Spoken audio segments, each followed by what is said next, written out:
kembali lagi bersama saya Irma Lumongga Sombing dari Universitas Katolik Santo Thomas, tentunya di jurusan Prodi PGSD, mahasiswa semester 6 kelas 1. Nah, pada kali ini saya akan menjelaskan apa sih pendidikan religiusitas itu. Mungkin teman-teman sekalian berpikir bahwa pendidikan religiusitas itu hanya berkaitan dengan ketuhanan.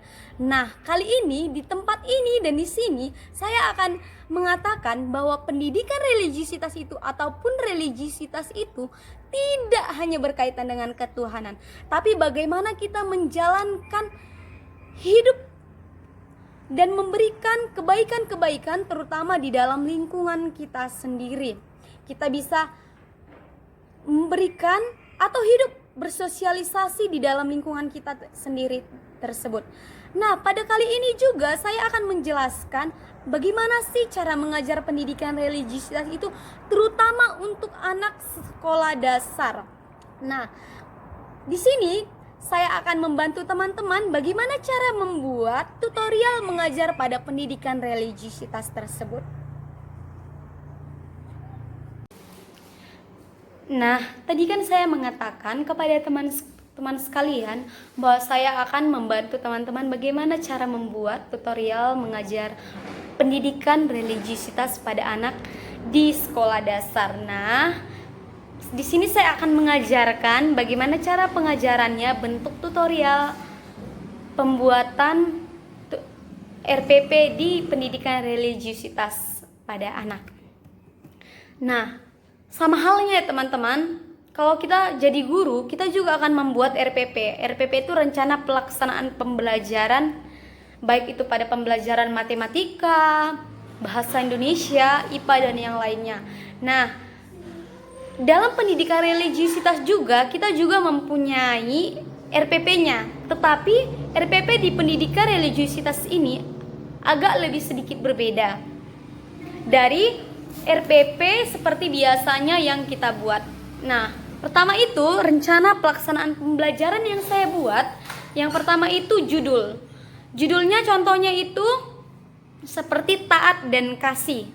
Nah, di sini juga kita mempunyai alasan. Alasan kenapa kita memilih judul dari taat dan kasih tersebut. Nah, alasannya karena saya ingin menyampaikan bahwa kita harus menghormati orang tua, baik orang tua, orang yang di bawah kita maupun orang yang lebih tua daripada kita ataupun sesama kita.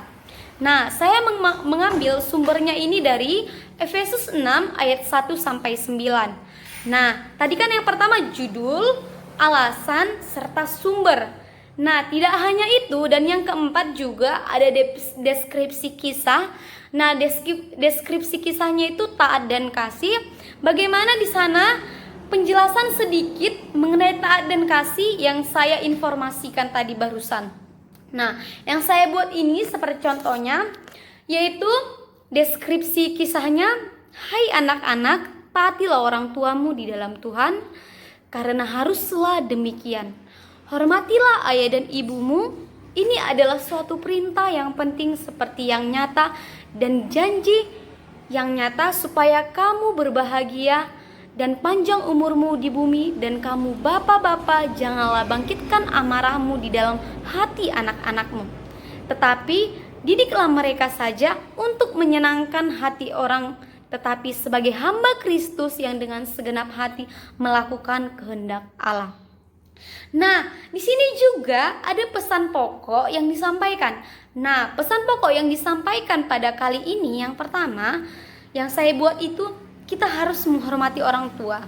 Yang kedua, kita juga harus dapat dipercayai ketika orang tua kita ataupun orang lain memberikan tanggung jawab kepada diri kita. Nah, yang ketiga, kita juga tidak hanya menyenangkan hati manusia, melainkan Allah kita yang hidup.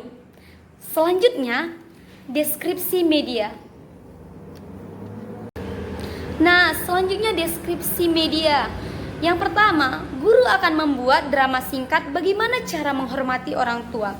Nah, di depan saya sudah terdapat drama mengenai cara menghormati orang tua dan bagaimana bentuk taat dan kasih itu sih. Nah, ini ada contoh bentuk dramanya. Di sini nanti saya akan membuat drama singkat kepada anak-anak dan memberikannya kepada anak-anak, dan anak-anak sendiri itulah yang melakukan drama tersebut maju ke depan dan mempraktikkannya secara langsung pada hari itu juga. Nah, drama ini tentunya tidak lari dari judul taat dan kasih. Ini kan ada media di depan saya, yaitu sebuah drama. Drama inilah yang akan diikuti oleh anak-anak. Bagaimana sih hidup dari taat dan kasih tersebut?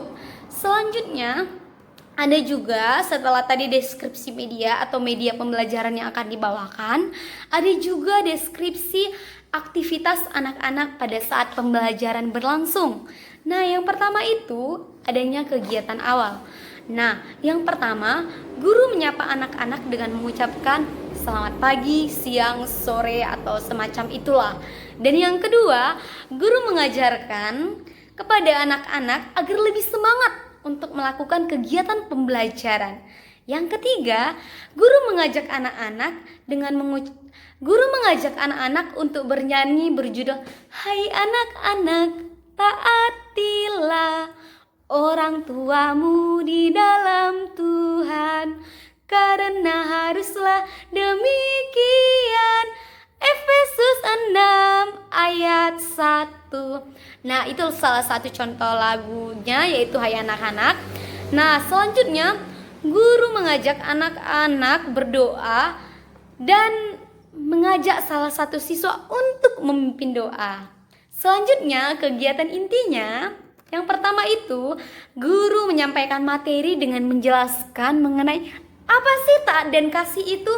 Yang kedua, setelah guru menyampaikan materi, guru mengajak anak-anak untuk bernyanyi. Dan yang ketiga, setelah itu guru menyuruh siswa menjelaskan kembali apa saja yang dijelaskan oleh gurunya. Misalkan saya menjelaskan tadi kan mengenai taat dan kasih, bagaimana cara kita menghormati orang tua, bagaimana kita dapat dipercayai baik orang lain, orang tua kita sendiri, entah siapapun itu, bagaimana kita juga bertanggung jawab atas tugas yang diberikan oleh orang lain kepada kita, dan bagaimana juga kita menyenangkan, di mana juga kita tidak hanya menyenangkan hati manusia, tetapi menyenangkan hati Allah kita yang hidup. Nah, di situ guru menanyakan, sudah mengerti tidak siswanya? Sudah tahu tidak? Nah, untuk memastikan bahwa siswanya sudah mengerti apa yang disampaikan oleh bapak ataupun ibu gurunya, guru tersebut mengajak salah satu siswa untuk maju ke depan untuk menjelaskan sedikit atau kesimpulan inti dari apa sih yang dijelaskan oleh bapak, ibu, dan gurunya. Misalkan saya tadi kan taat dan kasih. Nah, di situ siswanya menjelaskan secara langsung. Misalkan, Bu, taat dan kasih itu seperti ini. Kita harus bisa menghormati orang tua kita, bukan hanya orang tua kita, sesama kita, orang yang lebih tua maupun yang di bawah kita. Kita harus bisa saling menghormati, saling merangkul satu sama lain. Itu salah satu contohnya. Nah, yang ketiga, yang terakhir itu adalah kegiatan penutup. Nah, kegiatan penutup ini yaitu bernyanyi bersama dengan judul Yesus itulah satu-satunya penolongku yang sungguh, Dia berjanji akan kembali angkat kita semua. Oh, haleluya, puji Tuhan, upahmu besar di surga. Oh, haleluya, puji Tuhan, upahmu besar di surga. Nah, itu salah satu contoh tadi dari RPP pembuatan saya ya, yaitu judulnya itu Yesus itulah satu-satunya. Dan yang terakhir itu adalah berdoa penutup. Nah, doa penutup itu juga yang dipimpin oleh salah satu siswa. Baik teman-teman sekalian, demikianlah tutorial cara membuat RPP pada pendidikan religiusitas pada anak di sekolah dasar. Semoga tutorial ini bermanfaat untuk kita semua dan bisa kita laksanakan. Akhir kata, saya pamit undur diri mengucapkan sekian dan terima kasih.